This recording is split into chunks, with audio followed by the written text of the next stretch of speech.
tout d'accord. On a gagné! Merci les gars!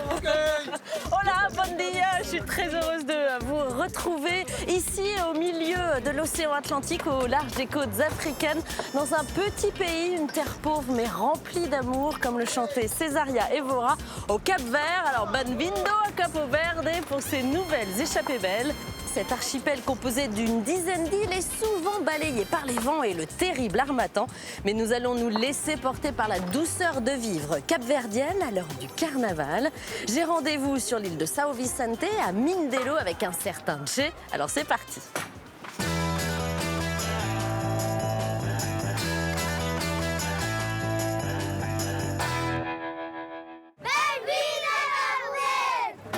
Un voyage au Cap-Vert, c'est un kaléidoscope de décors tous différents. Vue imprenable sur la baie de Mindelo. Changement de décor là pour moi. Bravo, on y arrive. Le sommet. Avec un petit quelque chose en plus. Ici, dès que tu sais répondre à ton nom, tu apprends la musique. Quelle que soit notre catégorie sociale ou l'endroit d'où l'on vient, nous sommes la musique. Une terre parfois aride. Cette façon de cultiver est très importante car elle nous permet d'économiser l'eau. Et pourtant généreuse. Ça, c'est un fruit incroyable. Ça a un goût d'ananas. Tout le monde vient. Même les Européens viennent manger ma cachupa. Bravo, excellent. Grâce aux héros du quotidien. Les gens ont mon numéro de téléphone. Quand ils ont besoin d'eau, ils m'appellent. Je suis toujours disponible. J'en fais une fierté, car c'est une grande responsabilité. Le Cap-Vert a des rêves plein la tête. J'aimerais aussi aller en Antarctique. J'aimerais connaître cette sensation. Vivre dans un pays où tout est congelé. Et un talent certain pour la fête. Comment tu te sens à quelques heures du carnaval? Il y a quelques jours, j'étais plus tranquille. Mais aujourd'hui, la pression commence à monter. C'est le carnaval, c'est la fête. Bon voyage, Sophie.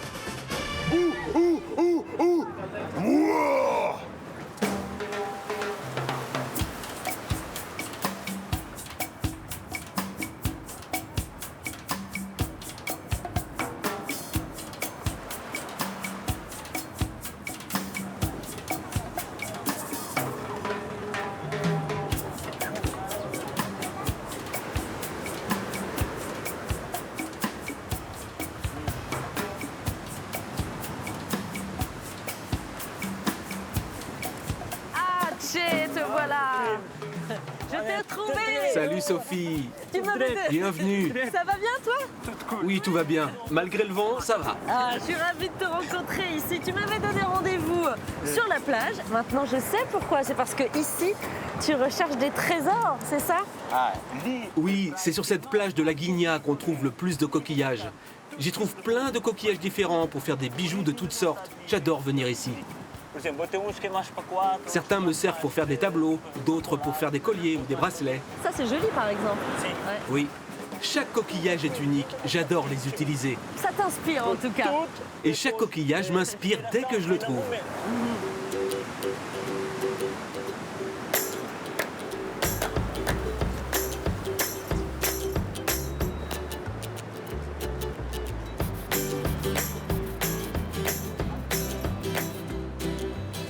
Elle est jolie, cette place. Oui, c'est la place Don Luis. Ah, je la reconnais, elle. C'est la diva aux pieds nus. C'est un peu votre ambassadrice. Césaria, c'est vrai. Oui, tout le monde la connaît. En fait, elle a commencé sa carrière internationale assez tard, à l'âge de 50 ans, c'est ça? Oui, mais elle a toujours chanté, toujours. Jusqu'à présent, personne n'est arrivé à son niveau musicalement. Parce qu'elle n'a pas fait d'études, elle n'a pas fait d'école de musique. C'est un talent inné, incroyable.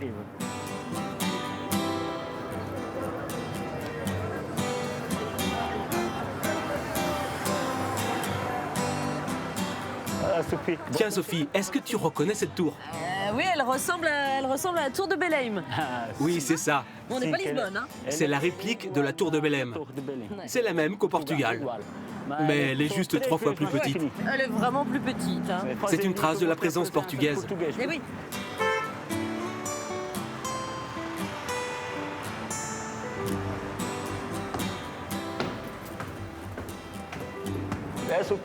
Voilà Sophie, une belle vue sur Mindelo. Ah oui, là on voit vraiment la ville, ouais.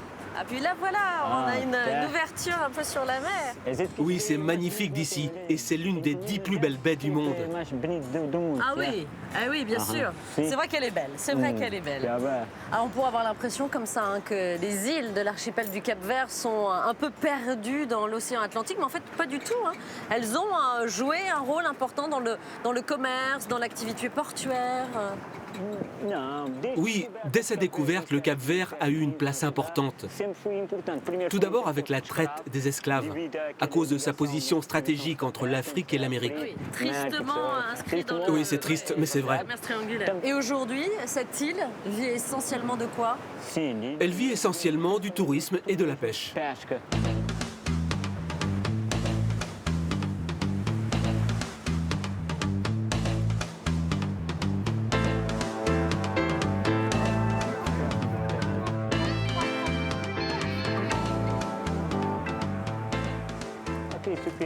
Sophie, je voudrais te montrer un jeu typique du Cap-Vert. Ça s'appelle le jeu de l'ouril.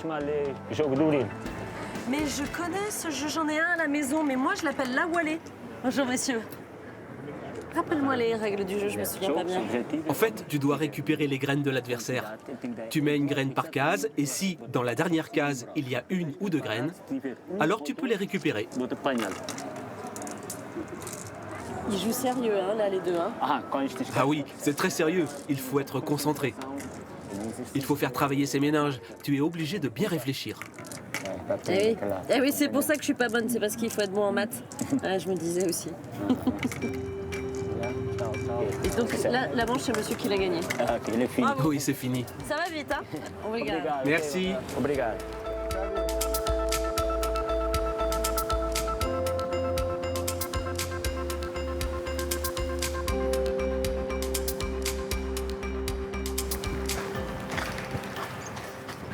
C'est joli, les gens ont choisi de mettre des couleurs sur leur maison. Ah oui, c'est important pour nous à Mindelo. C'est joli d'ailleurs ce coucher de soleil hein, derrière les montagnes là. On a presque l'impression d'apercevoir un visage de profil. Oui, c'est l'heure parfaite. C'est maintenant que l'on a la meilleure lumière.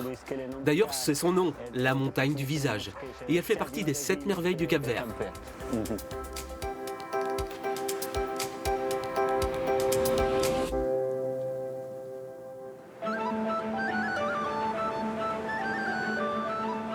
Le Cap-Vert se divise entre les îles au vent, au nord, et les îles sous le vent, au sud. Car au milieu de l'Atlantique, l'archipel vit au gré des humeurs des alizés.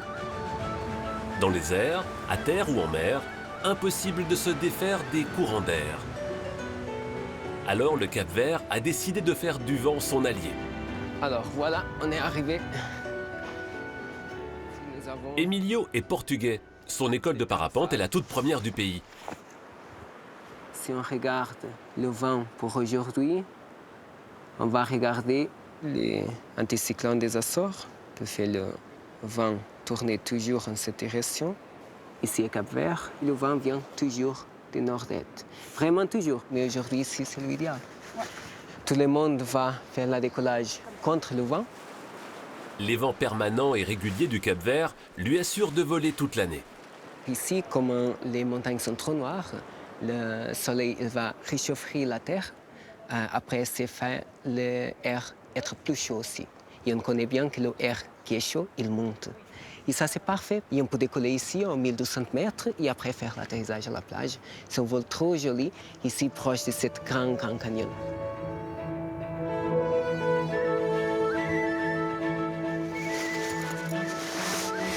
Parfait. Okay. Venez ici, juste pour... Aujourd'hui, Betty réalise son baptême de l'air. Ça va aller. Ça va bien se passer. Vous m'avez rassurée. Il y a un point de non-retour, mais ça veut rien dire. Je suis sûre que je vais revenir. J'en suis sûre. Fais confiance. Parfait. Après l'atterrissage, c'est plus facile. Le Cap-Vert est un spot encore sauvage et méconnu. C'est ce qui attire les parapentistes. Très bon décollage. J'ai hâte. J'ai hâte de plus sentir la terre sous mes pieds.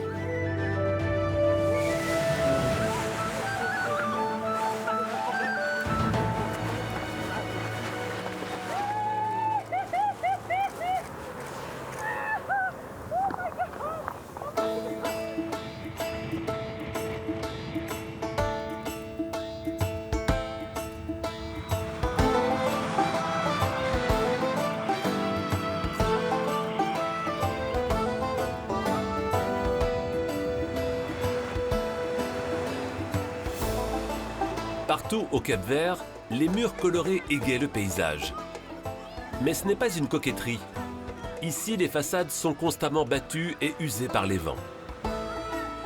Alors, Cacao, le peintre en bâtiment, et son équipe ont du travail toute l'année. Jusqu'ici, ce sera parfait. Comme nous sommes sur des îles, le vent est chargé de sel. Et ce sel érode les peintures. On est tout le temps en train de peindre, repeindre et rafraîchir les maisons.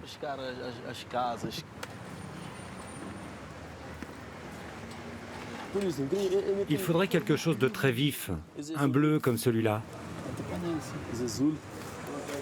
La couleur, c'est la vie. On peint avec ces couleurs vives pour amener de la joie et la vie. Ici, on aime beaucoup les couleurs. On aime ça et on est un peuple joyeux. On est comme le vent. Parfois calme, parfois un peu exubérant. C'est notre façon d'être.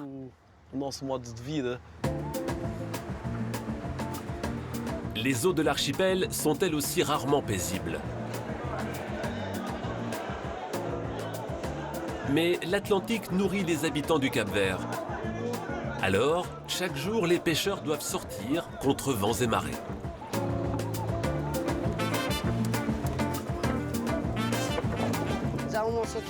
Quand on pêche ici, on prend tout le temps le vent de face comme ça.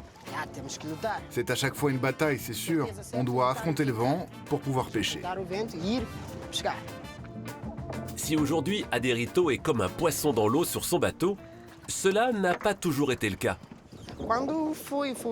Quand j'étais petit et que je suis sorti en mer la première fois, j'ai été très malade.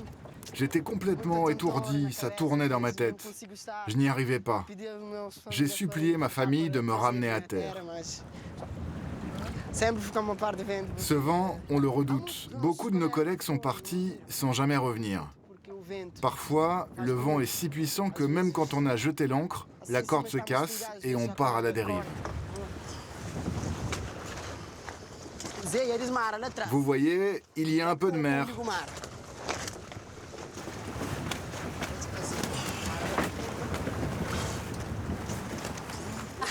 C'est toujours difficile de hisser cette voile, encore plus quand le vent est fort. Aujourd'hui, c'est plutôt facile, ça va. Et puis, nous sommes habitués, alors on s'en sort toujours. Zé, tu peux lever l'ancre. Hisser les voiles et économiser du carburant. Malgré ses humeurs, le vent qui pousse les marins au large et ramène les bancs de poissons vers les côtes est une bénédiction pour tous les Capverdiens.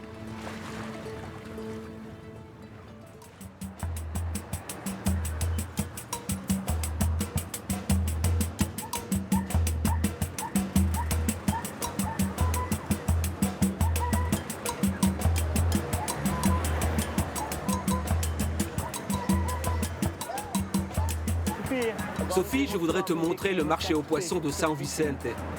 Aujourd'hui, il n'y aura peut-être pas grand-chose à cause du vent. Ah bah elle a du beau poisson, cette dame. Je te présente Gina, qui vend sur ce marché tous les jours. Et depuis combien de temps vous vendez du poisson ici, madame? Ça fait plus de 40 ans. Et vous êtes issue d'une famille de pêcheurs, vous? Tout le monde est pêcheur dans la famille? Oui, ils vont pêcher sur l'île de Santa Lucia. Et parfois, ils y restent une semaine. C'est là que l'on trouve le plus de poissons, à Santa Lucia, car c'est une île inhabitée, et du coup, c'est plus tranquille. D'accord.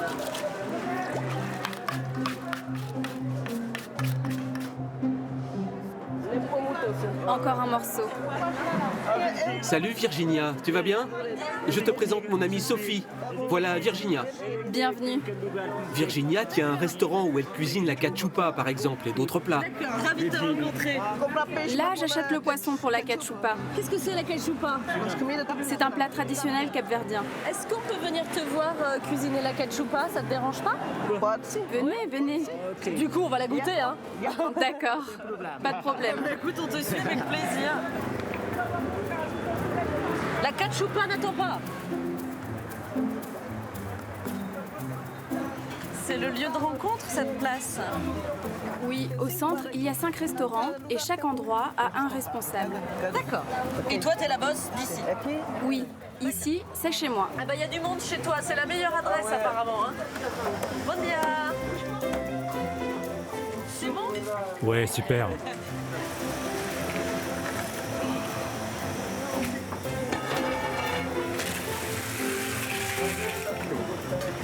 quoi tu as besoin alors comme ingrédient pour ta cachupa? D'abord, il me faut du maïs. Ensuite, il y aura de la viande de porc et beaucoup de légumes. On a du maïs, les haricots, de l'igname, de la courge, du chou, pommes de terre, carottes, oignons, persil et le poisson au dernier moment. Tu veux que je prépare le poivron? Ouais. Tu as appris comment faire cette recette? Chez moi, il y avait de la cachupa tous les jours. Chaque matin, on faisait la cachupa. Du coup, à force de voir faire la cachupa, j'ai appris à la faire. Voilà Nilsa. Elle apprend à faire la cachupa avec moi, à ma façon. Elle est toute jeune. Natalia aussi apprend à faire ma cachupa. J'ai l'impression que ça te fait plaisir de transmettre cette recette. Bien sûr, ça me fait plaisir de partager avec tous. Tout le monde vient. Même les Européens viennent manger ma cachupa. Tout le monde. Bien sûr, les Capverdiens viennent aussi, du matin au soir.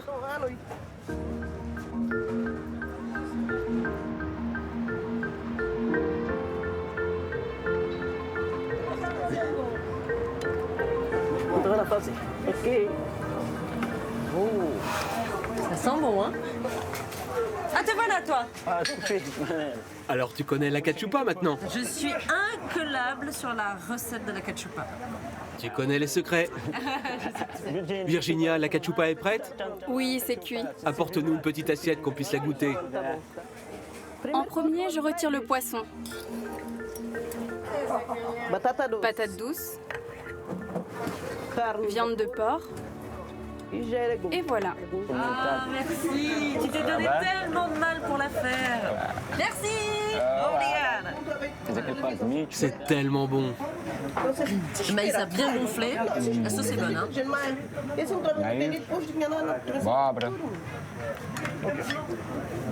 Bravo! C'est excellent. Merci beaucoup. Hein. Obrigada. Obrigada. Merci. Parfait, ta cachupa. Merci. Merci beaucoup. La meilleure cachupa du Cap-Vert. Allez, chez toi. Obrigada. Ciao.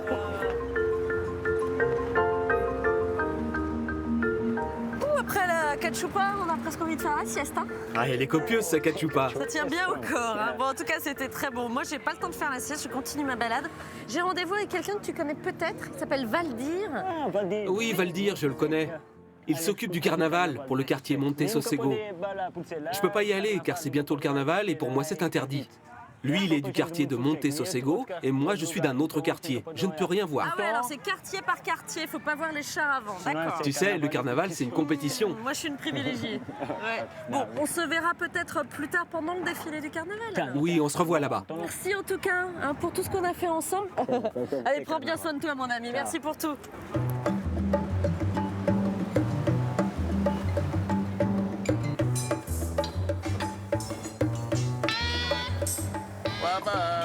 Ah, c'est beaucoup plus beau comme ça.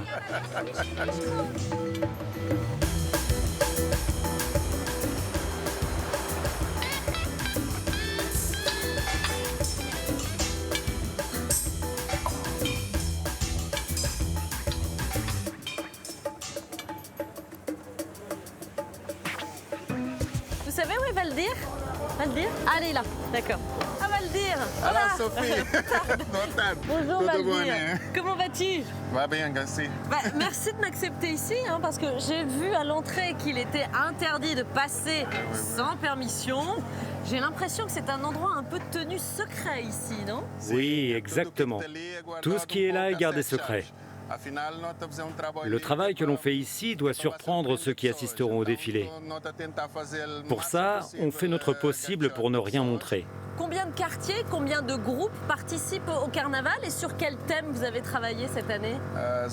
Cette année, nous sommes 5 quartiers en compétition. On a choisi comme thème les mythes et les légendes.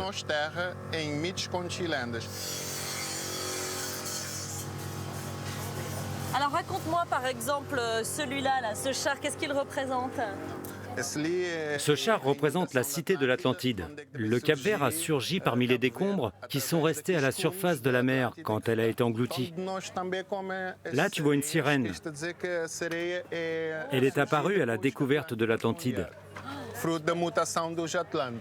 C'est vraiment magnifique. Hein. On utilise du polyuréthane, du carton, du bois. Quel travail! Mais c'est toi qui es à l'origine de tout ça quand même. C'est toi qui as eu l'idée de tous ces chars. Oui, je travaille avec mon oncle. Quand j'avais 14 ans, ma tante m'a demandé de lui dessiner une robe pour le défilé. Et voilà comment a commencé mon aventure. Je n'ai pas cherché le carnaval, c'est le carnaval qui m'a trouvé. Mais là, on est à quelques jours du carnaval. Et moi, ça me donne l'impression que les chars ne sont pas du tout terminés, mais toi, t'as pas l'air inquiet. C'est juste de l'apparence, car à l'intérieur, je suis en train de bouillir. C'est ça, le stress est à l'intérieur.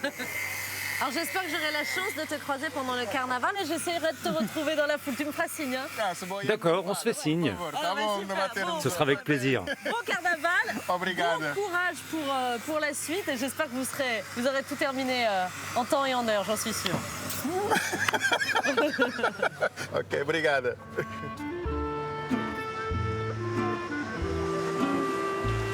Il y a un mot qui définit l'âme du Cap-Vert. Morabeza. La Morabeza, un peu comme la Dolce Vita italienne et la Saudade portugaise, c'est à la fois un sentiment et un état d'esprit. Un concept un brin difficile à comprendre quand on n'est pas capverdien, et qui n'a d'ailleurs de traduction dans aucune langue. Le meilleur moyen de comprendre cette Morabeza, c'est de s'asseoir sur ces places ombragées pour discuter et jouer aux cartes avec les habitants. Vous y serez toujours les bienvenus. La Morabeza, c'est exactement ça. Ce monsieur, cela fait des années qu'on se connaît.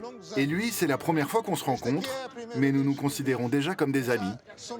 La Morabeza, c'est se sentir comme à la maison dès qu'on arrive.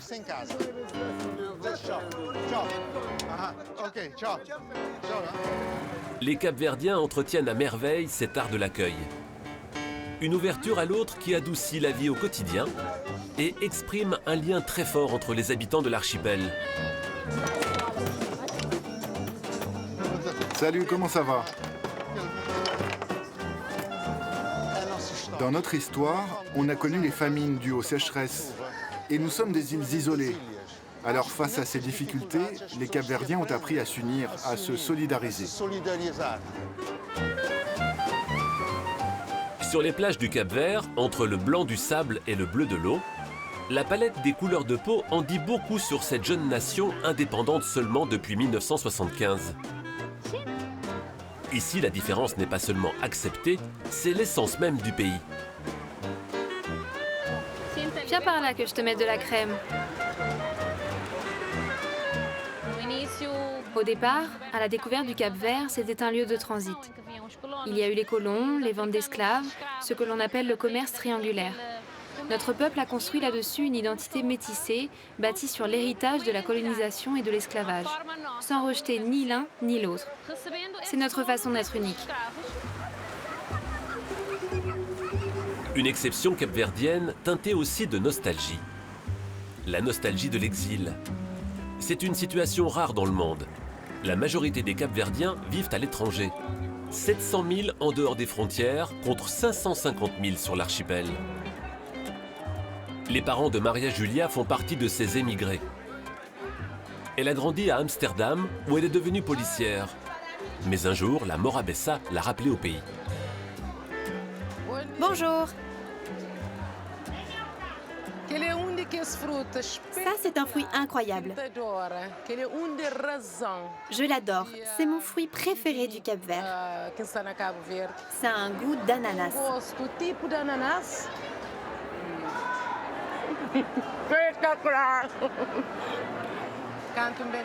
Au Cap-Vert, ce qui m'émerveille et me rend heureuse, c'est cette variété de produits. Ça enrichit tellement notre culture. Enfant, en Hollande, mes parents me parlaient toujours du Cap-Vert. Et ce qui nous reliait à la culture, à notre identité, c'était toujours la nourriture.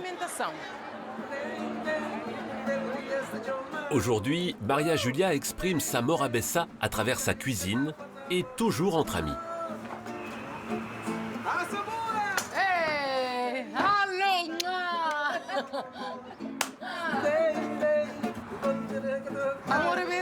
La Morabeza, c'est tout ça. cuisinée avec beaucoup de tendresse et d'amour. C'est le plaisir de recevoir. Et surtout les étrangers, ceux qu'on ne connaît pas encore, entre guillemets. Je crois que c'est ce que le Cap-Vert a de meilleur à offrir. Accueillir la différence pour être heureux ensemble, sans attendre. C'est peut-être aussi simple que ça, la Morabeza.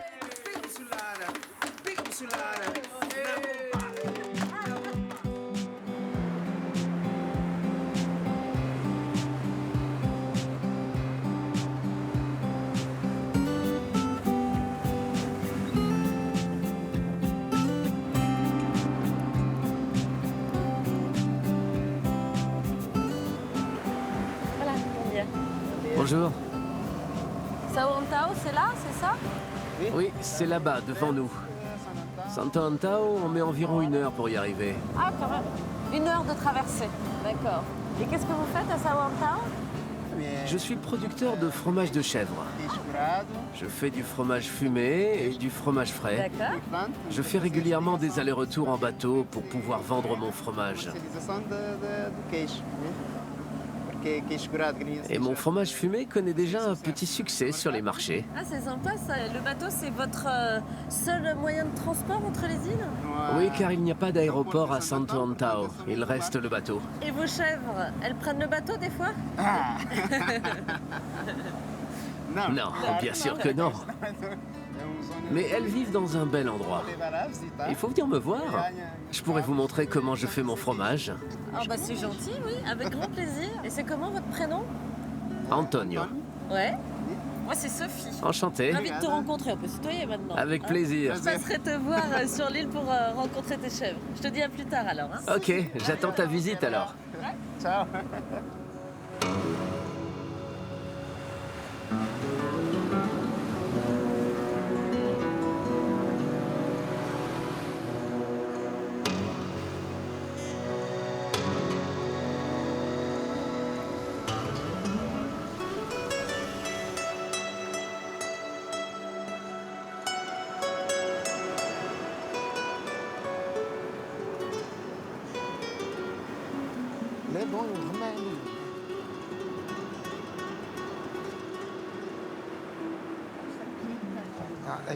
Hola, boa tarde.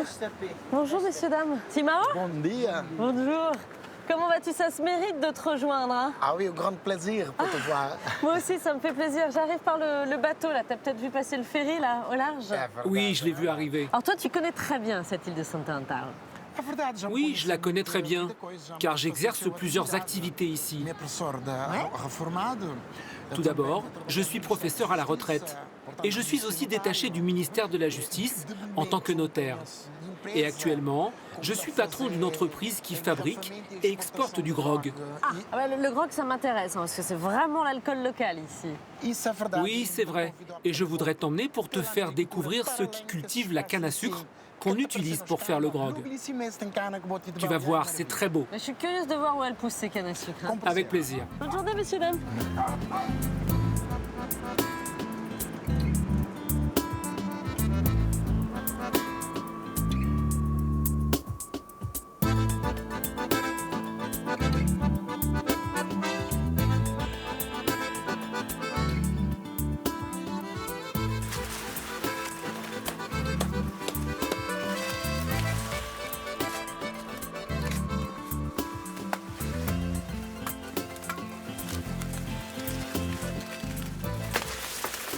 Bonjour. Hola, potarde. Comment ça va? Très bien. Pourrais-tu expliquer à Sophie ce que tu fais aujourd'hui?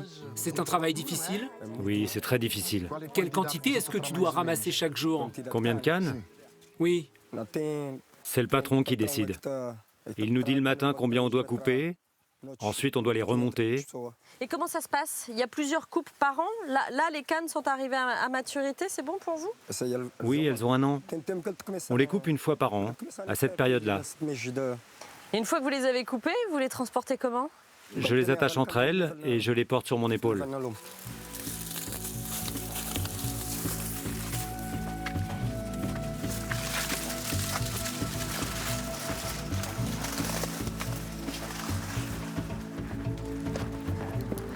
Dis-moi, Simao, pourquoi la culture de la canne est organisée comme ça, en terrasse? Cette façon de cultiver est très importante, car elle nous permet d'économiser l'eau. En fait, ces terrasses que tu vois concentrent les plantes et fonctionnent comme des petits réservoirs d'eau. D'accord.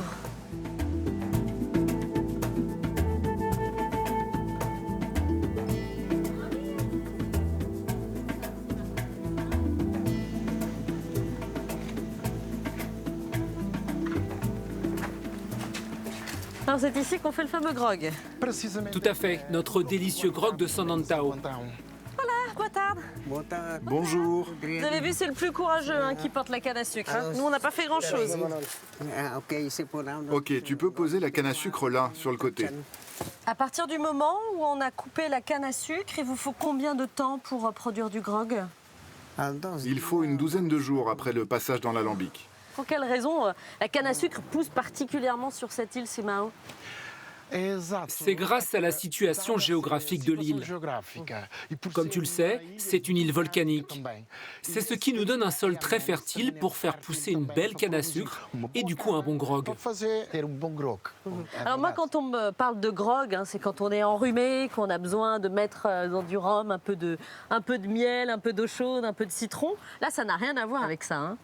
Ici. Non, le grog ici, c'est que de la canne à sucre. Oui, c'est ça. De la canne à sucre, c'est tout. Le grog du Cap-Vert. Ouais, d'accord.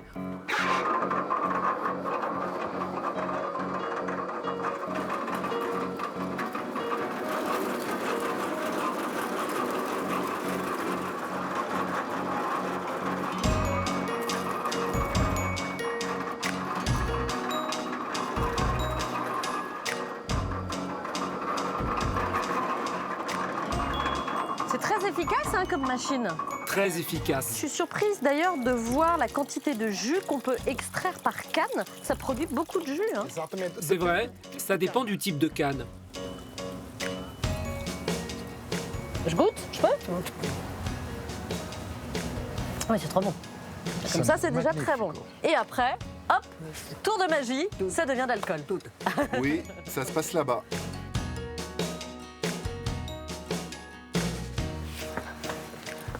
Alors là, on a quoi? Un alambic géant? C'est un alambic traditionnel. On y fait chauffer le jus de canne pendant environ 40-45 minutes. C'est au moment où il entre en ébullition et qu'il se condense qu'il se transforme en grog. D'accord. Donc là, blouk, blouk, blouk, une fois que c'est sorti de l'alambic, hop, ça passe par là et ça ressort où? Le grog, il ressort là? Exactement. Et voilà l'étape finale alors, c'est ça? Exactement, Sophie. Voilà. Je peux? Ne t'inquiète pas, Sophie. Je vais t'emmener chez moi pour te faire une vraie dégustation. Ici, on pourrait être un peu fouchka. Un petit peu fouchka, ça va être un petit peu saoulé. Exactement. Déjà, rien qu'avec les épluves, là, on est un peu saoulé. Merci beaucoup. En tout cas, merci de nous avoir montré tout ça, monsieur. Merci beaucoup.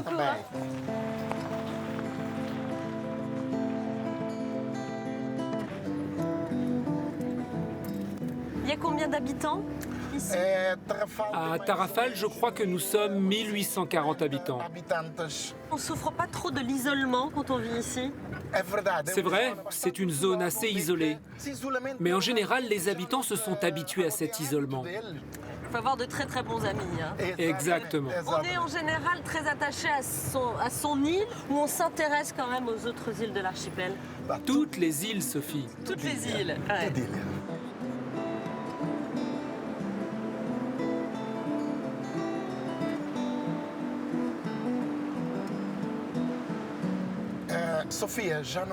Nous arrivons à Tarrafal de Montetrigo. C'est le petit village où je suis né et où j'ai eu le bonheur de grandir. Et je ressens toujours beaucoup d'amour pour cet endroit.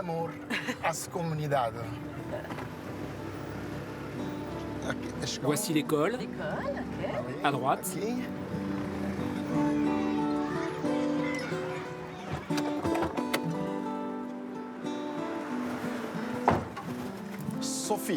Sophie, nous voici arrivés chez moi. C'est un plaisir de te faire déguster le grog fabriqué ici, chez nous à Tarrafal. Et on peut déguster en musique apparemment chez toi. Bien sûr.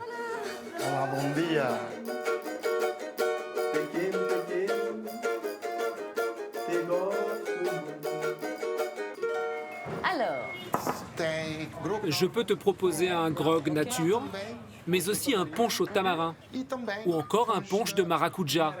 d'accord. Ce ne sont que des produits de Tarrafal de Montetrigo. Je veux bien goûter celui de maracuja, le fruit de la passion. Avec plaisir, bien sûr. Ça se boit plutôt frais. Exact. Ouais. Pas trop, hein. Oh, c'est costaud, dis donc. Chin chin. Chin chin. Eh ouais, ça a un goût agréable. Alors je pense qu'il ne faut pas en abuser, hein. Il est important de le boire toujours avec modération. Parce que sinon, ça fait mal à la tête ou ça donne envie de chanter, quoi. C'est vrai. Allez, viens, Simao, on chante une petite chanson.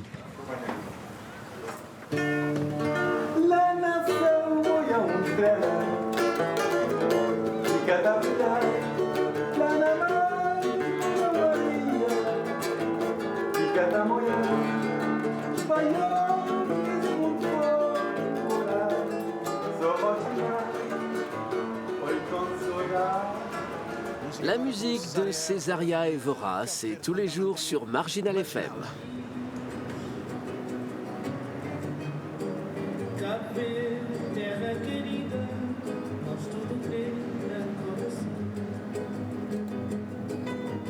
Le Cap-Vert et sa musique sont indissociables. Dès l'aube, les matinales des radios réveillent l'archipel en musique. Pas d'infos, pas de météo, mais du rythme. Et bien sûr, Césaria Evora, celle qui a fait connaître le Cap-Vert au monde entier en mettant ses îles en chanson. Morabeza sur 90.7 et tout de suite, 1 heure de musique du Cap-Vert. La musique capverdienne est une manière d'affirmer notre métissage. Ici, on ne dit pas 100% africain ni 100% européen, mais bien 100% capverdien. Et ce mélange, on l'entend dans notre musique. Nous avons des instruments à vent qui viennent de la musique européenne et des percussions typiques de la musique africaine. Notre musique, au fond, c'est ça. C'est apprendre à vivre ensemble quand on a connu l'esclavage et la colonisation. Il est 6h33 au Cap-Vert.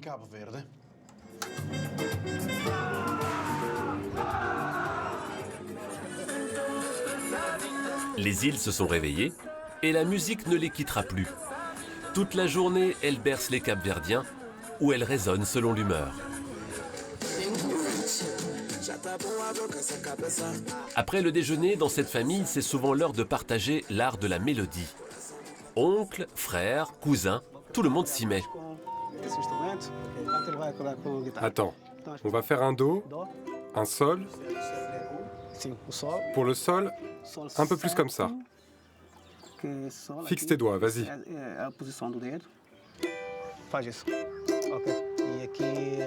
C'est notre façon de vivre.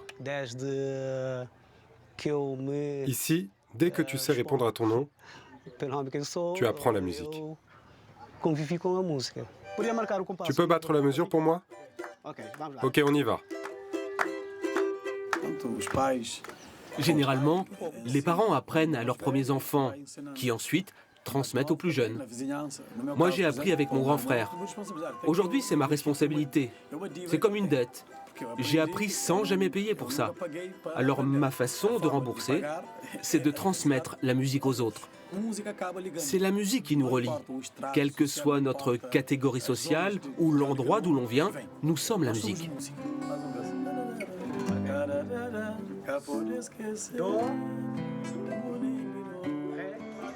Après le cours de musique, chaque semaine, la famille se réunit pour jouer ensemble. 18 frères et sœurs, c'est un orchestre, surtout quand les voisins s'invitent.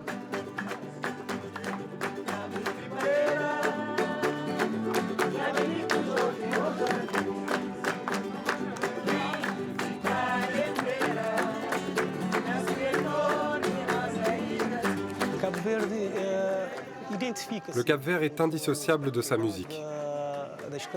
À l'époque de l'esclavage, les musiques capverdiennes, comme la funana ou la batouk par exemple, étaient interdites. Aujourd'hui, ces musiques ont traversé nos frontières. Et on est libre de donner de la voix. Alors on peut clamer haut et fort que nous sommes capverdiens avec une grande dignité.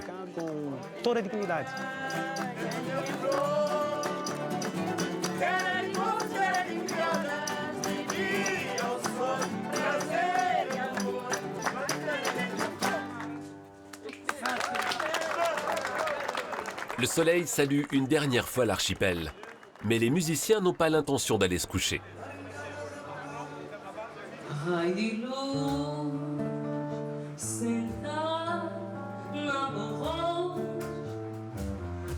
Kélia est infirmière de profession, mais dès qu'elle peut, elle se livre à sa passion, chanter la morna, comme Césaria Évora. Cette musique nostalgique du Cap-Vert est entrée au patrimoine mondial de l'UNESCO.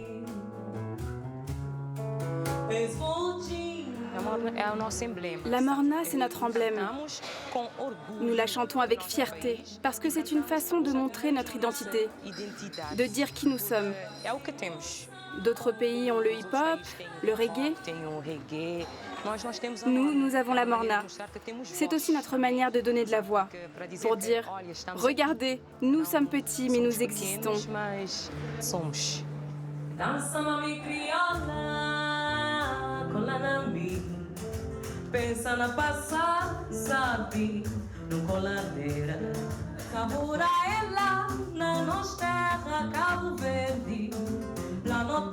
Chanter et jouer d'un ou plusieurs instruments. Impossible de faire autrement pour être capverdien.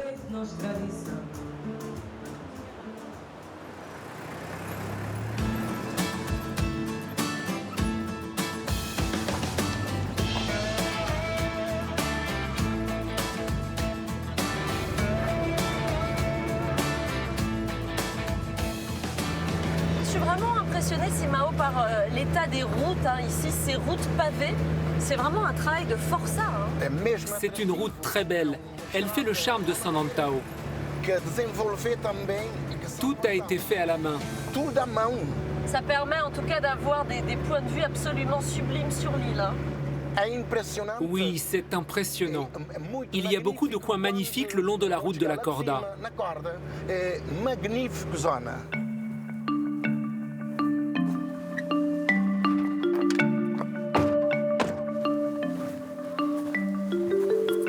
C'est magnifique.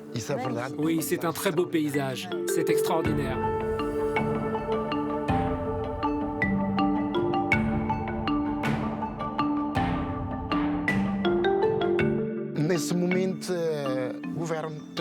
En ce moment, le gouvernement est en train de créer des pépinières qui n'attendent que la pluie. Je vois qu'il y a des troupeaux là, ici en bas. Ça me fait penser à Antonio, l'éleveur de chèvres que j'ai rencontré sur le bateau en arrivant sur l'île. Oui, je connais bien Antonio. On est de grands amis. Il habite juste derrière. Juste derrière la montagne là. Oui, c'est ça. Tu me déposes, ça te dérange pas? Oui, bien sûr. C'est gentil à toi.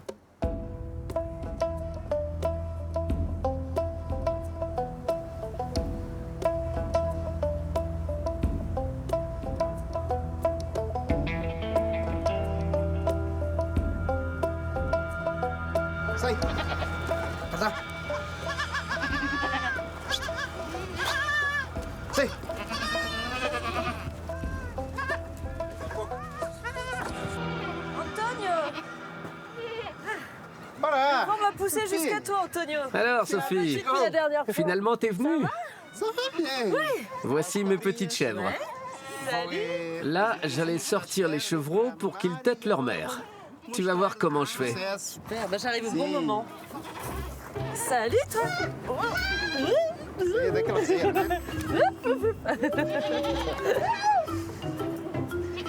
Elle est où ta maman? Oui, mais elle est où? De l'autre côté. Là? Oui, la marron. Oui. La marron, là. Attends. Là. Mais non. Là. Voilà. Ok. Attention. Allez, go. Il y en a qui en veulent un peu plus, j'ai l'impression. Il y en a qui veulent du rab, hein? Oui, c'est vrai. Parfois, ils vont beaucoup téter, mais je sais de quelle quantité ils ont besoin. Et t'as combien de chèvres en tout dans ton troupeau? Une cinquantaine. Essentiellement pour la production de lait. Je ne produis pas de viande de chèvre. C'est par là.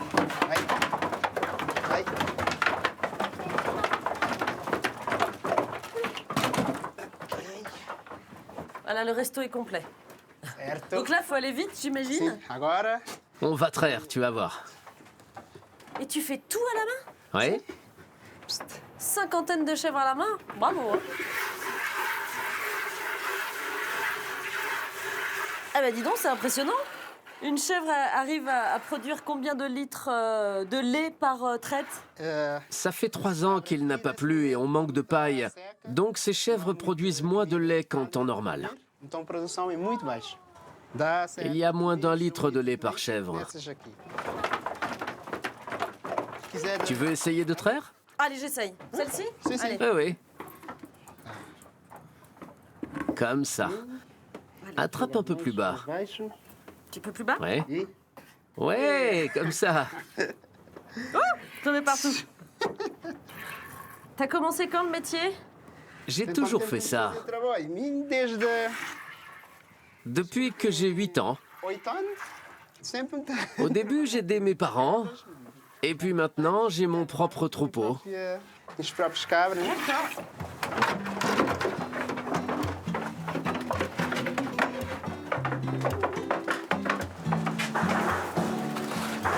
C'est une race de chèvre particulière? C'est une race locale. Locale? Une race vraiment résistante. C'est un mélange de chèvres suisses et de chèvres qui viennent des îles Canaries. Elles ont un beau pédigré, dis-moi, tes chèvres, hein? Oui, ce sont mes filles. Oh, t'as une belle famille, alors. Oui.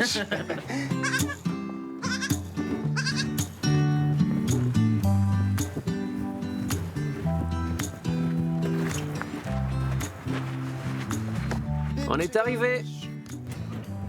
On va se mettre à l'abri du vent. Ça décoiffe.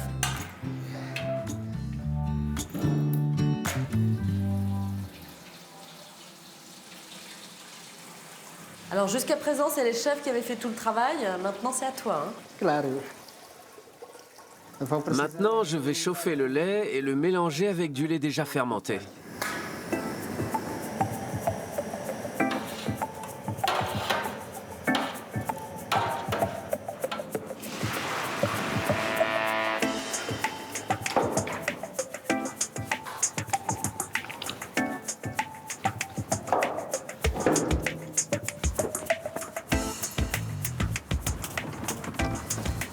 On va maintenant entrer dans ma grotte.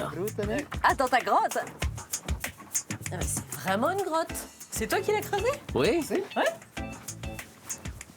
Ah, bah bien sûr. C'est pour tes fromages. Voici mon trésor. Oh, qui sont beaux. Et ça sent très bon, hein. Ça sent bon? Très bon.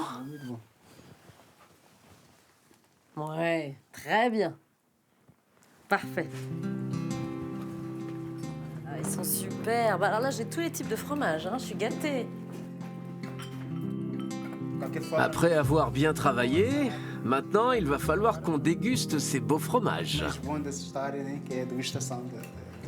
La récompense. Bon, c'est surtout toi et les chèvres hein, qui ont travaillé. Moi, j'ai pas fait grand-chose. Hein. Mais non. Allez, on va commencer par le fromage vieilli. Très joli en tout cas. Belle couleur. Attention parce que moi, j'aime beaucoup le fromage de chèvre. Alors je suis vraiment tranquille. Tous mes clients l'adorent. Je suis confiant parce que c'est un fromage de qualité. Très agréable, vraiment. Bravo. Ah ouais, très très. Alors, tu me donnes quelle note? Là, je te donne 9 sur 10 parce qu'il faut que tu aies une marge de progression, tu vois. Merci. Tu sais que je suis allé à une foire agricole en Italie en 2012. J'ai participé à un concours de fromage de chèvre et mon fromage a été classé au patrimoine comme le meilleur fromage du Cap-Vert. Bravo, meilleur fromage du Cap-Vert. Félicitations. C'est aussi le meilleur fromage artisanal d'Afrique. Bravo le boss. À ta santé, félicitations mon ami, je te donne 10 sur 10. 10 sur 10. Merci.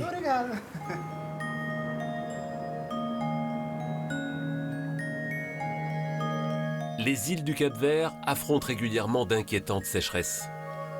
Sur Sanantao, pas une goutte de pluie depuis 4 ans. Et pourtant, l'île est le grenier du pays. Ici, l'eau douce est la denrée la plus précieuse. Les cultures et les vallées verdoyantes sont préservées grâce à une gestion rigoureuse de cette eau. Elle est confiée à ceux que l'on appelle ici les mirines d'agua, les gardiens de l'eau. Je contrôle le niveau d'eau. Et là, je trouve qu'il n'y en a vraiment pas assez pour irriguer les cultures. Je dois monter au réservoir pour arranger ça.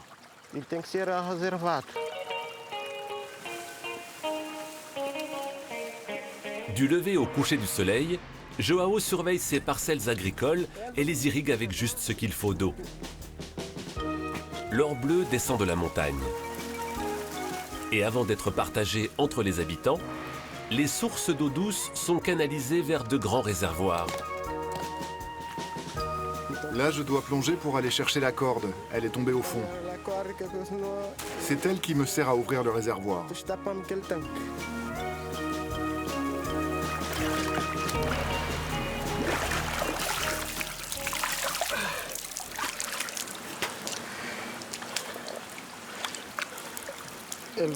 L'eau va sortir dans ces canaux d'irrigation et elle va redescendre de ferme en ferme jusqu'en bas de la vallée.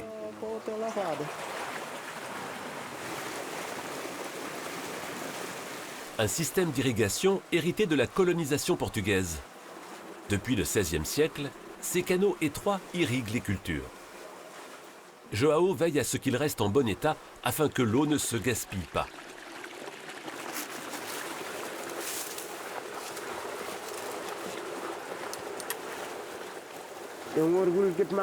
C'est une grande responsabilité et une fierté de veiller sur l'eau, de veiller à ce qu'elle ne se perde pas en chemin.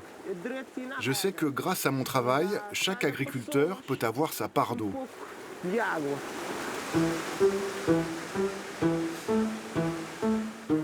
À chaque ouverture d'un réservoir, les agriculteurs déboursent 6 € pour payer l'eau et l'entretien des canaux.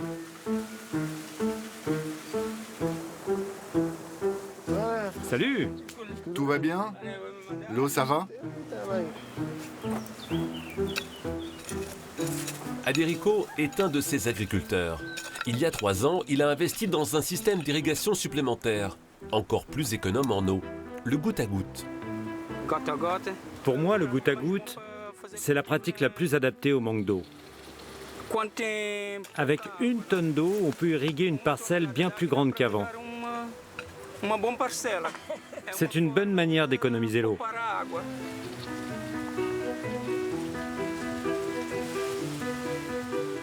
Mais cet équipement a un coût, 20 000 € pour 1 hectare.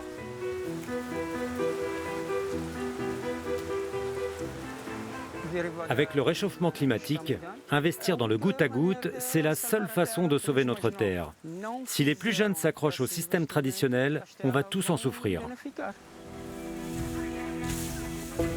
L'eau douce s'est faite rare au Cap-Vert. Ici, de nombreuses sources sont taries et pour certains villages, il n'y a plus une goutte à des kilomètres à la ronde. Alors, une fois par semaine, une citerne les ravitaille en eau dessalée. C'est la mission de Lénine, un autre gardien des eaux. Il n'y a que 2 camions qui peuvent livrer l'eau douce dans cette région. Et malheureusement, en ce moment, le second est en panne. Alors, celui de Lénine est plus vital que jamais. Les gens ont mon numéro de téléphone. Et quand ils ont besoin d'eau, ils m'appellent. Je suis toujours disponible. J'en fais une fierté, car c'est une grande responsabilité. Leur survie en dépend.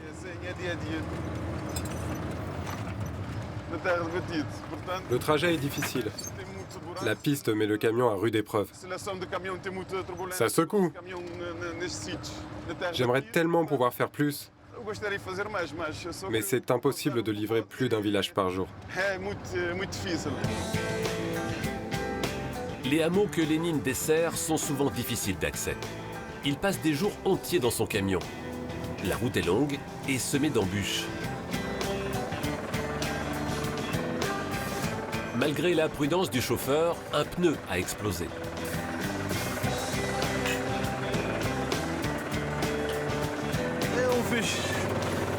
De temps en temps, ça arrive. Bonjour.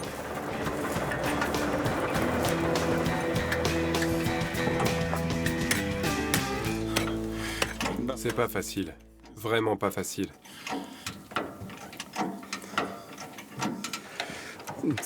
Là, je me sens fatigué. Mais je vais reprendre la route. Jour après jour, c'est un défi. Mais il en vaut la peine.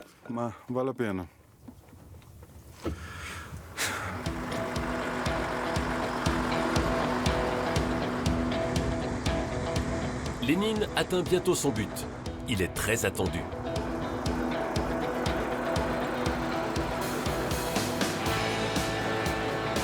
Avec ce réservoir, ce village de 200 personnes va pouvoir vivre pendant une semaine.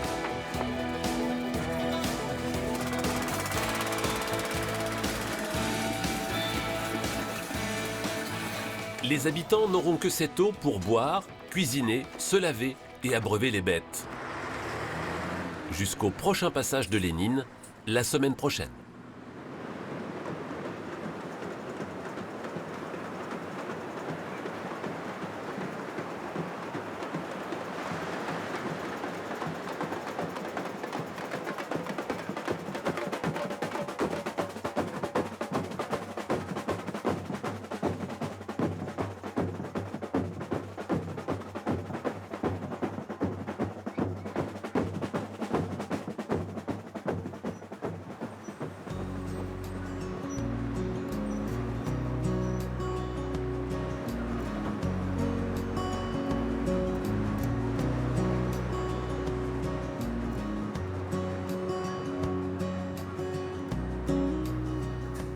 Ça va Sophie, bienvenue à Mindelo. Merci, merci, merci. Ça va, tout va bien? Ça va très très bien. Un bon voyage? Écoute, tout se passe magnifiquement bien, mon voyage a déjà commencé depuis un petit moment, mais j'avais besoin de poser un petit peu mes valises. Puis alors là, j'ai été très très bien accueillie là, en montant jusqu'à chez toi, parce qu'il y a une ambiance de carnaval. C'est le carnaval, les gens ils commencent à sortir dans la rue pour profiter, même les petits enfants. J'ai vu ça, ils commencent tout petits. Il y en a qui sont grands comme ça, ils savent à peine marcher déjà, ils dansent, ils sont en costume, c'est adorable. Même ma fille, j'ai une fille de 17 mois, elle est prête déjà pour le carnaval. Ouais, c'est mignon. Toi aussi, tu le fais carnaval? Oui, j'aime bien, j'adore.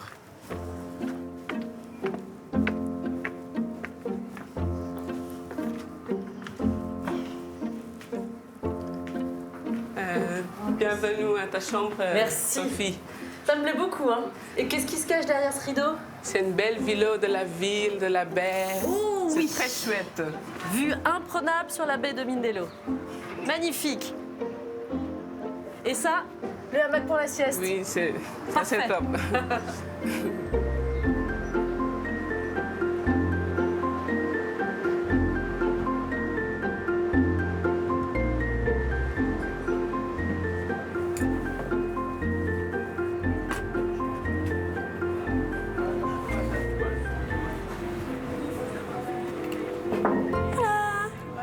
Bonjour. Bonjour. C'est toi, Katia? Ah, ravie de te retrouver. Je suis revenue à Mindelo pour te rencontrer parce qu'aujourd'hui, c'est un jour important, hein, c'est le jour de carnaval. Très important. Et là, tu vas être complètement transformée? Oui, d'abord les cheveux, puis le maquillage. Je sais que je sortirai d'ici plus jolie.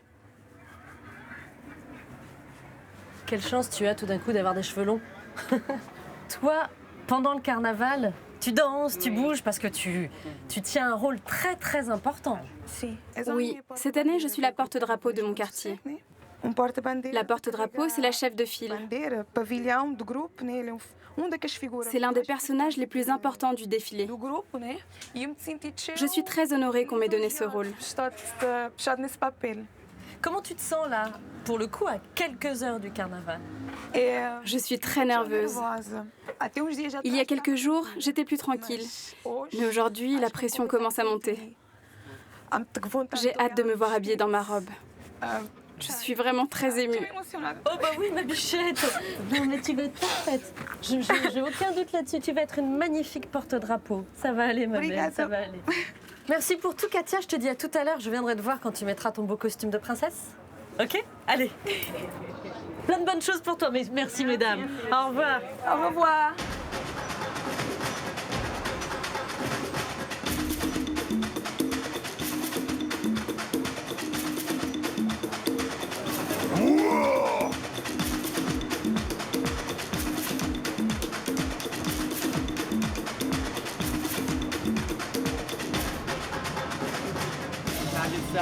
C'est le carnaval, c'est la fête. Vous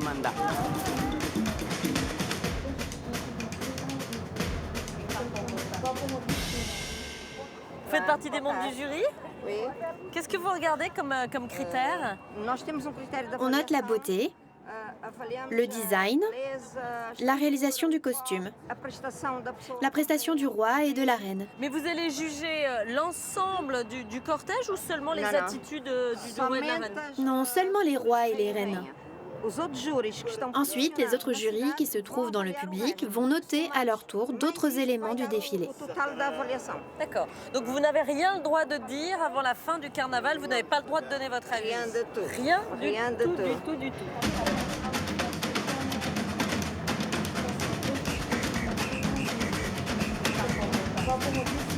Ah, voilà Katia. On a juste le costume vraiment jusqu'à la dernière minute. Hein.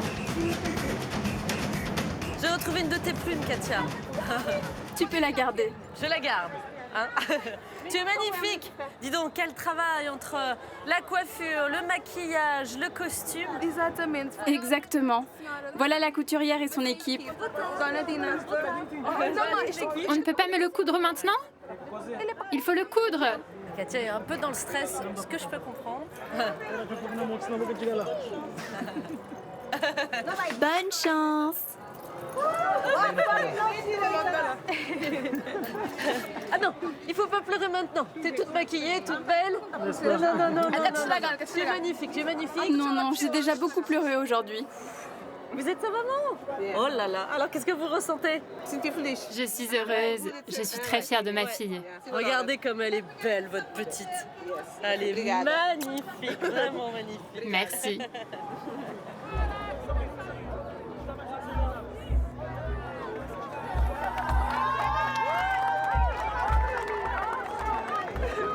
C'est toi notre étoile.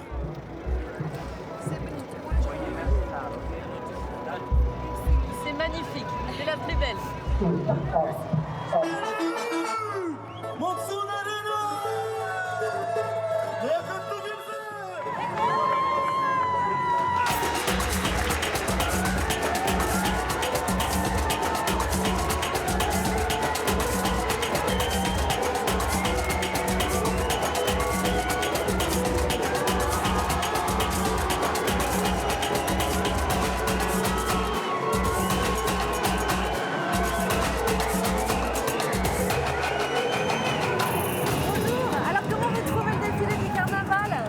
C'est joli, tout est super. J'aime beaucoup. Vous soutenez quel quartier là? Je soutiens le quartier Monte Sosego. Moi aussi. Moi aussi. Comment vous les avez trouvés? Je ne sais pas comment expliquer, tout est magnifique, j'adore. Et qu'est-ce que ça représente le carnaval pour vous? Le carnaval, c'est la joie, plein de bonheur. On oublie tous les problèmes. On se focalise juste sur la fête.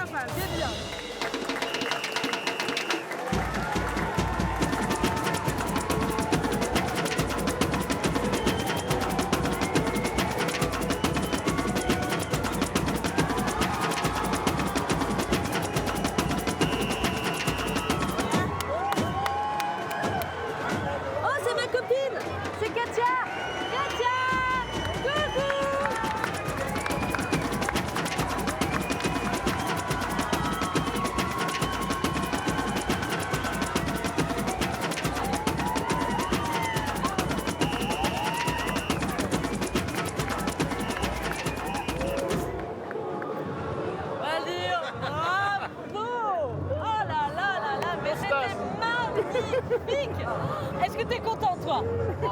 Beaucoup d'émotions. C'était vraiment super. On sort d'un grand défilé.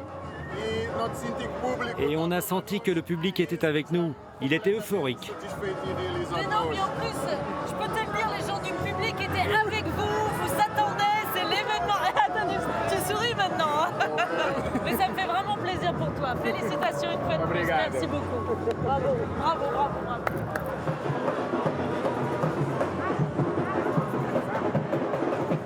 Comment tu te sens, ma Katia? Comment ça va? Je ne sais même pas comment t'expliquer. C'est tellement d'émotions. Fatiguée, mais ça en valait la peine. Mais ça s'est bien passé, tu étais superbe, vraiment. Vraiment, c'était magnifique. Bravo, bravo, bravo. Je suis sûre que vous allez gagner.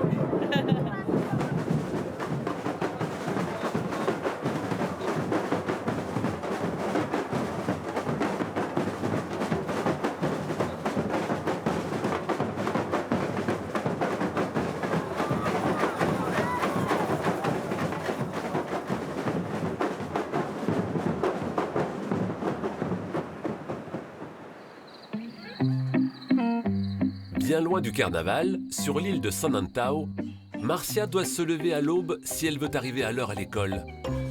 Elle a 17 ans. Tu veux du lait?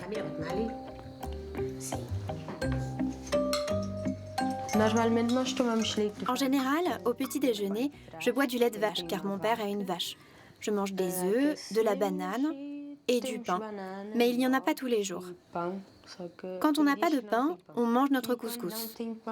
C'est ça, comme une brioche. Le couscous, c'est de la farine de mil et de manioc, de la pomme de terre et du sucre qu'on mélange et qu'on cuit. Marcia vit dans la montagne. Pour accéder à son hameau, le seul accès possible est un sentier escarpé qu'elle emprunte tous les matins. Avec sa cousine, elles partent pour l'école plus bas dans la vallée. Je n'ai jamais eu peur. On fait ça tous les jours depuis qu'on est petit. Au début, j'étais fatiguée et surtout stressée, car je ne voulais pas arriver en retard. Mais je n'ai jamais abandonné, car je voulais aller à l'école.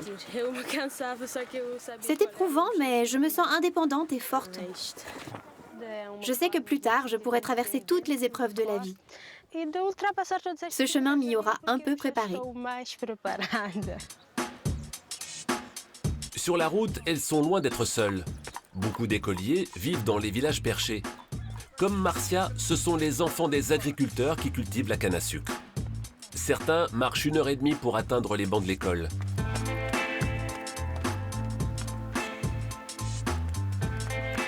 Tout le monde se dépêche car il ne faut pas rater le bus. Et il n'attend pas les retardataires. Bonjour.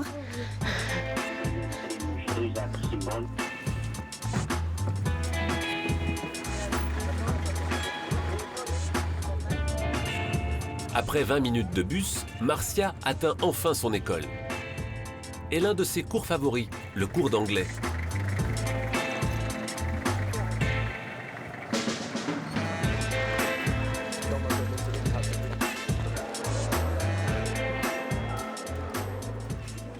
Marcia, est-ce que tu peux lire le paragraphe sur la pollution de l'air? Aux États-Unis, les voitures consomment du sans-plomb et du diesel, ce qui cause une grande pollution de l'air.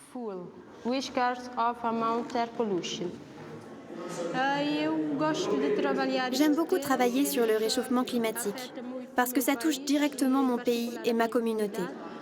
Ici, on vit de l'agriculture et on dépend du climat. Depuis 4 ans, parce que ça fait 4 ans qu'il n'y a pas eu de pluie au Cap-Vert, j'observe les paysages qui changent. Ils sont moins beaux à cause de la sécheresse et les nuages sont de plus en plus sombres, alors qu'il ne pleut pas. C'est triste. C'est pour ça que plus tard, j'aimerais travailler à aider et à changer les choses.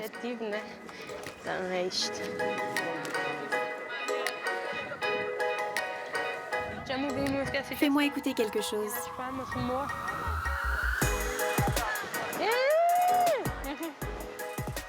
Je la connais, celle-là.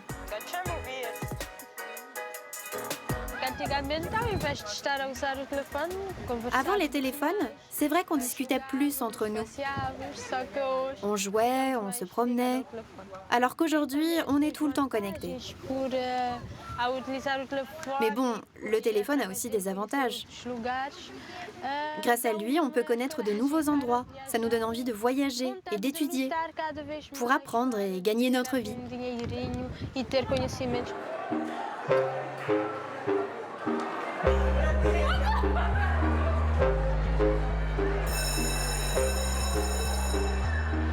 13h, les cours finissent à l'heure du déjeuner. L'après-midi, les élèves aident leur famille au champ ou à la maison.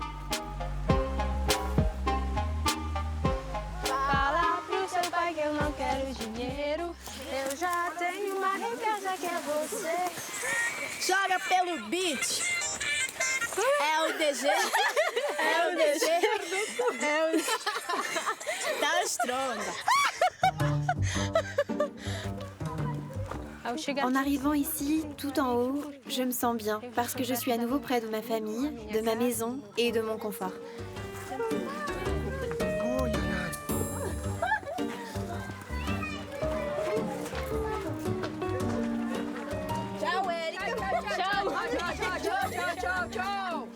Après 1h30 supplémentaire de marche, pour le trajet retour, Marcia retrouve enfin sa maison. Malgré son attachement au sien et à son village perché, l'adolescente a de nombreux rêves d'ailleurs. J'aimerais visiter l'Égypte parce que j'ai étudié cette histoire à l'école. J'aimerais aussi aller en Antarctique parce que je sais que là-bas, tout est gelé. J'aimerais connaître cette sensation, vivre dans un pays où tout est congelé. Ok, c'est ça.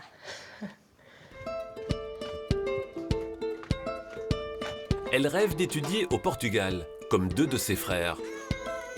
En attendant, elle habite dans la maison familiale où vivent une dizaine de personnes.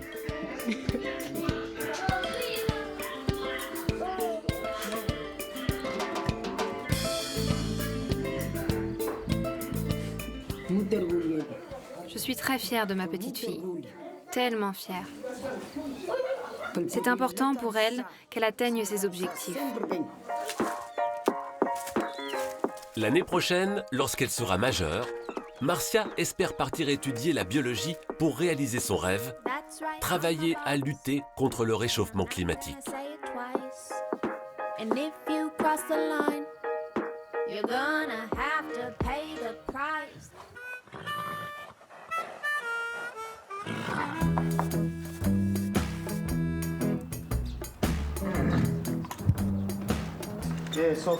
Marco, Sophie est en retard, qu'est-ce qu'on fait? On va l'attendre encore un peu.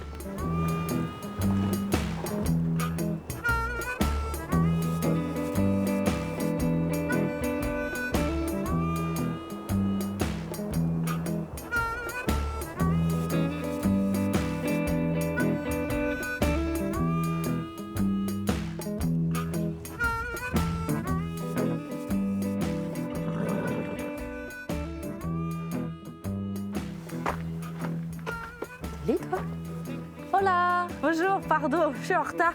Qui est Marco? C'est moi. C'est toi. Salut Marco. Voilà. Adriano. Adriano. Bonjour, moi c'est Sophie. Pardon Marco, je suis en retard. Je me suis un peu perdue en arrivant ici. Ok, y a pas de souci. Marco, moi je suis venue jusqu'à toi parce que j'avais envie de faire un peu une balade à cheval pour découvrir l'île autrement. Tu sais, j'arrive du carnaval et j'avais besoin d'un peu de calme. Je suis au bon endroit? Oui, tu es au bon endroit, Sophie. Ici, on s'occupe des chevaux depuis plus de 30 ans. C'est notre passion. Et c'est une passion que tu partages entre amis alors? Oui, avec mon ami Adriano. Oui, c'est notre passion depuis tout petit. On a plusieurs métiers pour pouvoir garder et entretenir nos chevaux. D'accord. Qu'est-ce que tu fais dans la vie quand tu n'es pas avec les chevaux? Je suis thérapeute. Je pratique la massothérapie, la kinésiologie ainsi que la chiropraxie. Est-ce que c'est quelque chose que tu fais aussi sur les chevaux? Le terrain au Cap-Vert n'est pas très bon. Je peux travailler avec le cheval s'il a une entorse à la patte ou bien s'il a des problèmes au niveau de la colonne vertébrale. Toi, Marco? Et moi, je suis éleveur d'oiseaux exotiques. Je fais ça à la maison, en plus des chevaux. C'est une autre de mes passions. Quel type d'oiseau tu as? J'ai plus de 15 espèces différentes. Ah bon? Ah bon, bah si on croise des oiseaux, tu sauras les reconnaître alors.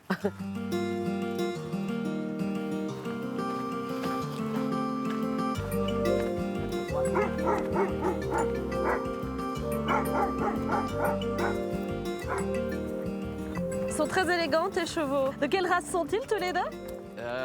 Le mien, Gandhi, est un anglo-arabe. Et Sacha est un quarter mile. D'accord.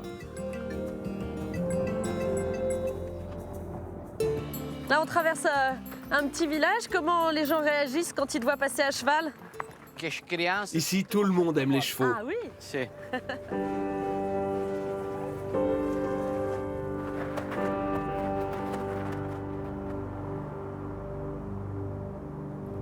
Changement de décor là pour moi, hein?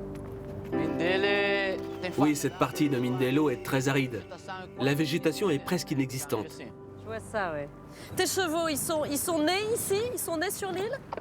Oui, mes chevaux sont tous nés au Cap-Vert.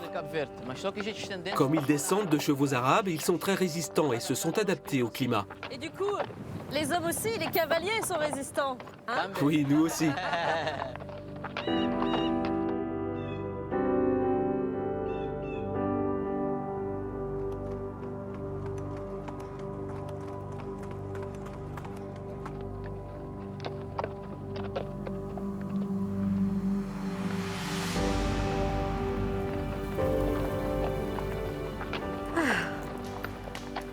C'est beau ici, hein?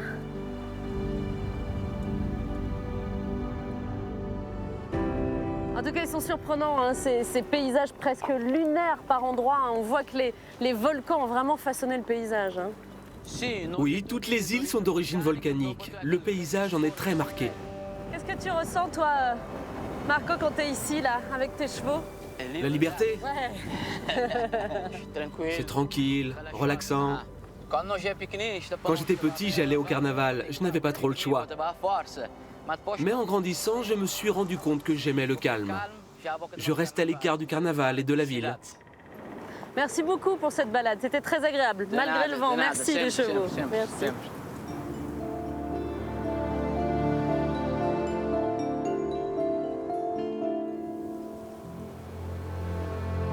Toutes les îles du Cap-Vert sont volcaniques. Mais Fogo, avec son géant, son Pico de Fogo, est la seule en activité permanente. En 500 ans, le volcan est entré une trentaine de fois en éruption. La dernière, en 2014. Aucun mort à déplorer, mais la lave a dévoré le village, lentement.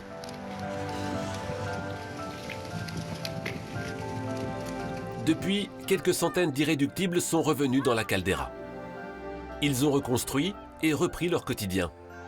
Tous sont attachés à leur seigneur de feu. Quand le volcan ne rugit pas, sa terre peut être fertile. Tu en veux? Oui, c'est bon. C'est très bon. C'est un peu acide, mais c'est très bon. Il y a un bon goût. Amarissa est hôtelière dans le village. Comme presque tout le monde ici, elle est née sur l'île de Fogo. Elle a connu les deux dernières éruptions en 1995 et 2014. On voit le petit Pico, l'éruption, ça prend de là. Et il y a la lave qui s'arrive de ce côté-là jusqu'à Bangaera, c'est les villages. Là, les maisons qu'on voit, c'est des maisons reconstruites. Toute la maison, c'était détruite par la lave. Notre volcan, c'est notre ami. Hein. Il y a beaucoup de gens qui nous ont dit « Ah, pourquoi vous viviez là? Là, c'est dangereux. » Mais non, c'est pas vrai. Ça fait mal quand ça arrive l'éruption. Ça fait mal, mais à cause du volcan, on a du raisin, des pommiers, des grenadiers. Et ça nous portait des touristes. Ça nous fait travailler. Il lui a fallu 2 ans pour reconstruire son hôtel avant de revenir avec sa famille. Amarissa s'est réinstallée lorsque l'école a rouvert ses portes. Le volcan, on a beaucoup de confiance en lui parce que jamais il a tué une personne et ça c'est très important. Nous on dit après Dieu, on a le volcan qui nous donne le courage, le moral de vivre. C'est à cause de lui qu'on est là. Sans lui, sans le volcan, je ne sais pas qu'est-ce que ça ça arrivait de nous.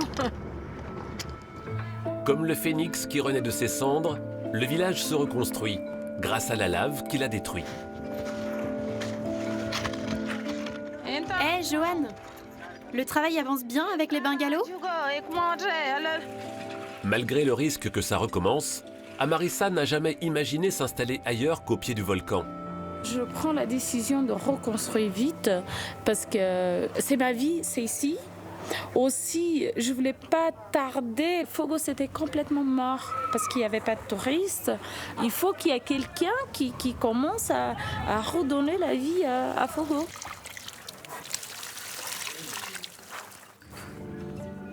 Avant l'éruption, ils étaient 1500 à vivre ici. Aujourd'hui, ils ne sont que 500. Mais avec la reprise de l'activité touristique, ils espèrent bien voir leurs anciens voisins revenir.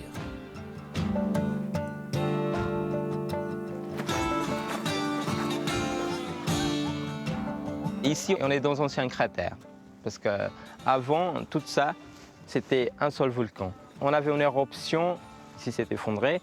Et après, ça reste la crête. On s'appelle ça Bordeira.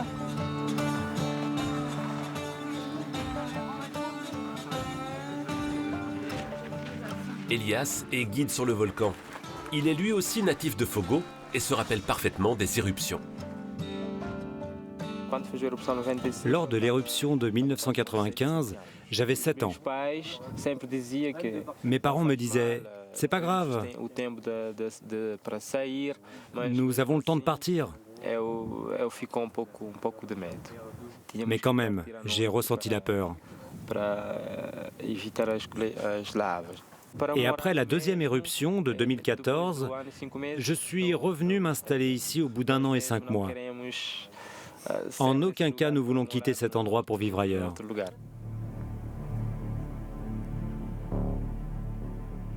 Aujourd'hui, il accompagne un groupe de Français en haut du cratère. Souvent, quand ça fait une éruption, on a des signes avant. Par exemple, en 1995, on avait à peu près 15 jours de tremblements de terre. C'est des gros tremblements de terre? C'est quoi? C'est des petites secousses? Alors, quand ça a commencé, ouais, des petites secousses. Nous, quand ça fait ça, on ne sent pas, mais les animaux sentent. Par exemple, le chien sent avant que nous. Ouais. Mais après, tu sens juste les maisons qui bouger, ouais, tout le temps des cailloux coulent, ouais. Comme ça, là. Oh putain de sa mère. Saute. Ah bah moi j'adore. J'aime l'espace, donc ça me fait penser aux images qu'on voit de Mars, de la Lune. C'est plein de cratères, il n'y a que de la roche, aucune végétation, aucun animal, à part quelques oiseaux. Donc c'est atypique et extraordinaire quand même. Je trouve ça assez magnifique et incroyable que d'une île à l'autre, qui sont quand même pas tant éloignés que ça, les paysages soient aussi différents, que l'ambiance soit aussi différente.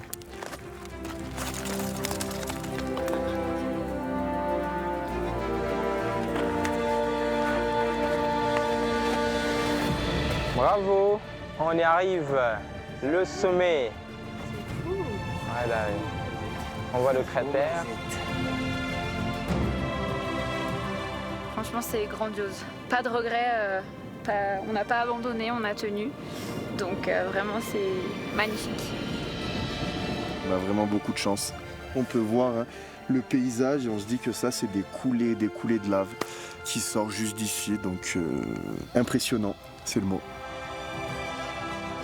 4 heures de marche pour mériter le sommet. Le Pico de Fogo, avec ses 2823 mètres, est le plus haut sommet du Cap-Vert. Et à chaque éruption, il grandit un peu.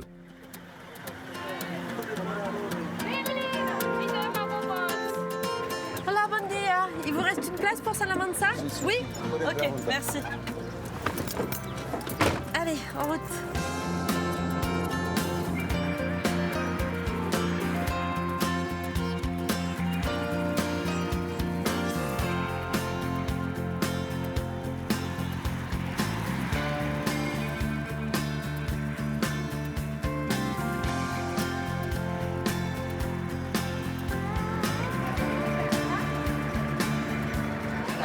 Obrigada. Merci. Au revoir. Até logo.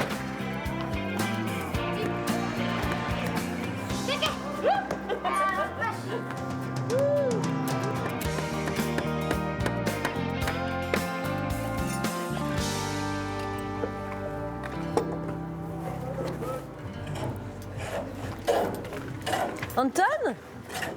Bon dia. Comment ça va? Bon dia. Ça va bien? Oui, et toi, comment vas-tu? Ouais, ça va très très bien. Tout le monde te connaît ici, hein? Oui. Il y a longtemps que je vis à Salamanca. J'ai commencé très jeune. J'ai appris à fabriquer des bateaux avec mon père, qui est décédé maintenant. Et là, ici, on a un exemple parfait de bateau traditionnel en bois de pêcheurs? Oui, on peut l'utiliser comme bateau traditionnel de pêche à voile, mais également comme bateau à moteur ou à rame. D'accord. Voilà, tu vois, il a été laqué et peint. D'accord. Il est prêt à être remis à son propriétaire, Ah, bonjour. Ronaldo. Bon dia. Alors voilà, ton bateau, tu m'as l'air tout jeune, c'est ton premier bateau? Oui, j'ai 23 ans. En effet, c'est mon premier bateau. Et j'ai l'intention de faire de la pêche sous-marine avec. Je te souhaite beaucoup de bonheur, en tout cas, avec ce bateau. Pourquoi tu l'as appelé Rania? C'est le nom de ma fille. C'est un hommage. Et aujourd'hui, c'est la première fois que je vais le mettre à l'eau pour le baptiser. Ah bah je suis venue le bonjour alors. Je serai un peu la marraine de ton bateau.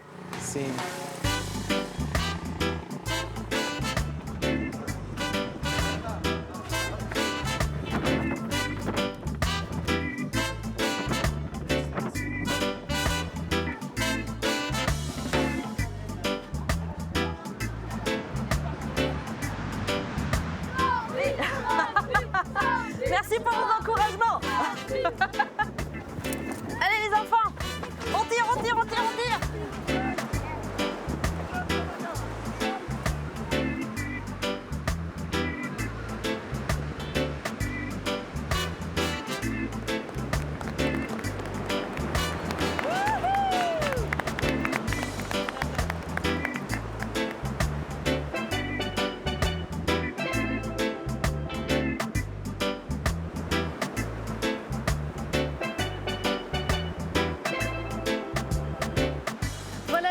C'est déjà la fin de ces aventures capverdiennes. Chaque île du Cap-Vert est un voyage en soi. Alors nous n'avons pas pu toutes les découvrir, mais j'espère malgré tout que ces échappées belles vous auront plu.